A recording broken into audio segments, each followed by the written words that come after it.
अंतर बहुत छोटा सा है, ध्यान से समझिएगा। रावण को ज्ञान का अभिमान था और प्रभु श्री राम को अभिमान का ज्ञान था।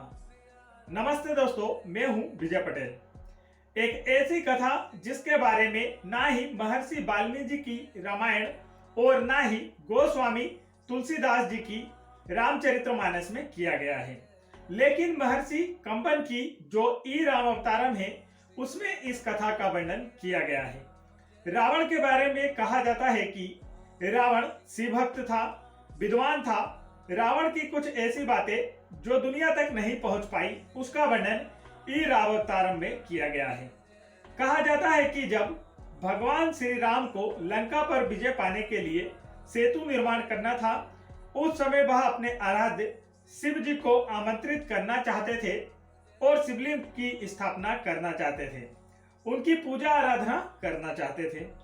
इसके लिए उन्हें आचार्य की या किसी पंडित पुरोहित की जो जरूरत थी, जो कि उनका यज्ञ संपन्न करा सके, शिवलिंग की स्थापना करा सके।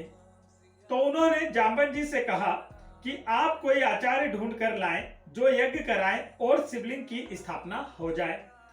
तो जाम्बन जी ने कहा, प्रभु, यहाँ जंगल में समुद्र तट पर पेड़ पौधे वन्य जीव हैं, और क्या मिलेगा।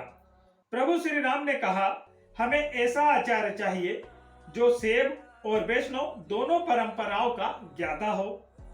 इस पर जाम्बन जी ने कहा, प्रभु, ऐसा एक जानकार है, लेकिन वो हमारा शत्रु है। तो प्रभु श्री राम ने पूछा, कौन।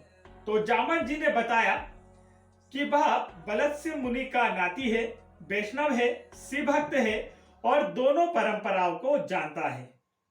वो रावण है। तो फिर श्री राम ने कहा, ठीक है, आप बात करके आइए, क्या पता रावण आपका आचार्यत्व स्वीकार कर ले।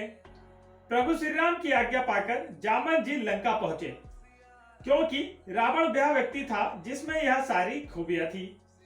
रावण को पता लगा कि जाम्बन जी लंका आए हैं, तो उन्होंने अपने सैनिकों को आदेश दिया कि जाम्बन जी को सम्मान पूर्वक दरबार में लाया जाए, क्योंकि जाम्बन जी के पितामह रावण के पितामह के मित्र थे, इसलिए रावण उनका सम्मान करता था। जाम्बन जी जब महल में पहुंचे तो रावण ने उन्हें सम्मान पूर्वक बिठाया और उनसे कहा कि आपका यहाँ कैसे आना हुआ। जाम्बन जी ने बताया कि वह अपने यजमान के लिए एक आचार्य को ढूंढने आए हैं और आपको आचार्यत्व का निमंत्रण देता हूं। आप आइए, मेरे यजमान का यज्ञ संपन्न कराइए। रावण ने पूछा, आपके यजमान कौन हैं? तो जाम्बन जी ने उत्तर में बताया कि प्रभु श्री राम एक यज्ञ करना चाहते हैं जिसका एक बड़ा लक्ष्य है, वो उसके लिए यज्ञ कर रहे हैं और भगवान शिव की शिवलिंग की वह स्थापना करना चाहते हैं समुद्र तट पर। रावण ने पूछा कि वह लक्ष्य क्या है, लंका विजय? जाम्बन जी मुस्कुराकर बोले, हाँ। रावण ने कहा, ठीक है, अवश्य आऊंगा, क्योंकि आपने मुझे आचार्यत्व का निमंत्रण दिया है। चिंता मत कीजिए, यह आचार्य वहां आएगा और यज्ञ संपन्न करवाएगा। जाम्बन जी को विदा करने के बाद रावण खुद अशोक वाटिका में पहुंचा और साथ में अपने सैनिकों को आदेश दिया, जो भी आवश्यक सामग्री है उसका संग्रहण कीजिए। अशोक वाटिका में पहुंचकर मां सीता को रावण ने बताया कि वह आपके पति समुद्र तट पर लंका विजय के लक्ष्य से एक यज्ञ कर रहे हैं और भगवान शिव की आराधना करते हुए शिवलिंग की स्थापना करना चाहते हैं और मुझे आचार्यत्व का निमंत्रण भेजा है।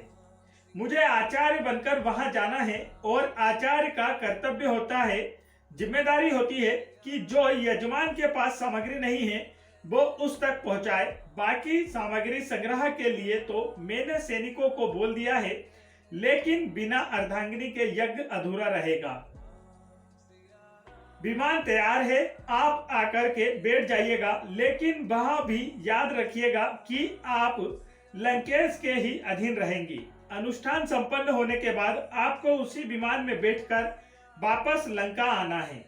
मां सीता ने हाथ जोड़ करके सिर झुका दिया, प्रणाम किया और लंकेश ने अखंड सौभाग्यवती भव, स्वास्थ्य कुंड से यह आशीर्वाद दिया।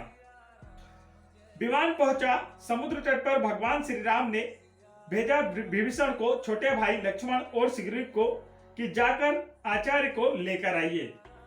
आचार्य जब वहां पहुंचे तो स्वस्थ कंठ से भगवान श्री राम को भी कहा कि जो कि उनके यजमान थे, उन्हें कहा लंका विजय भव, दीर्घायु भव। सब लोग चौंक गए कि लंकेश ऐसा आशीर्वाद कैसे दे सकता है। यज्ञ शुरू होने को था, अनुष्ठान शुरू होने को था, तो आचार्य लंकेश ने प्रभु श्री राम से कहा कि आपकी अर्धांगिनी को बुलाइए। अब प्रभु श्री राम कहते हैं कि अर्धांगिनी अभी इस वक्त नहीं है, क्या कोई और विकल्प हो सकता है? तो लंकेश कहता है कि नहीं, क्योंकि आप तो विदुर भी नहीं है और आप अपनी पत्नी को भी छोड़कर वनवास नहीं आए हैं। चिंता मत कीजिए, आपकी अर्धांगिनी वहां विमान में बैठी है, उन्हें आदर सहित यहाँ लाकर आइए। माँ सीता आई, प्रभु श्री राम की बगल में बैठी। अनुष्ठान संपन्न हुआ और अंत में दक्षिणा की बारी आई तो प्रभु श्री राम ने अपने आचार्य जो कि लंकेश दशानन था उससे कहा, दक्षिणा में मांगिए, आप क्या मांगना चाहते हैं।